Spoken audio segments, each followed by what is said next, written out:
আসসালামু আলাইকুম। সবাইকে জানাই আন্তরিক শুভেচ্ছা। তো সকলেই জানেন যে বর্তমানে আমেরিকা পৃথিবীর সবচেয়ে শক্তিশালী দেশ। ইসরায়েলও কম শক্তিশালী নয়, কিন্তু তা সত্ত্বেও ইরান আমেরিকা ও ইসরায়েলকে নাস্তানাবুদ করে ছেড়েছে। আসলে এটা আল্লাহ পাকের অশেষ রহমত। তা না হলে আজ আমেরিকা ও ইসরায়েলকে এইভাবে যুদ্ধে হারাতে পারত না।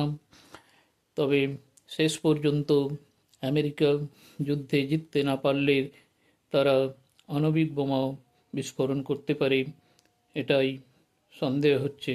কারণ এর আগে জাপানের সঙ্গে যুদ্ধে না পেরে উঠতে পারলেও তাতে আণবিক বোমা বিস্ফোরণ ঘটিয়েছিল 1945 সালের 6 আগস্ট আর 9 আগস্ট।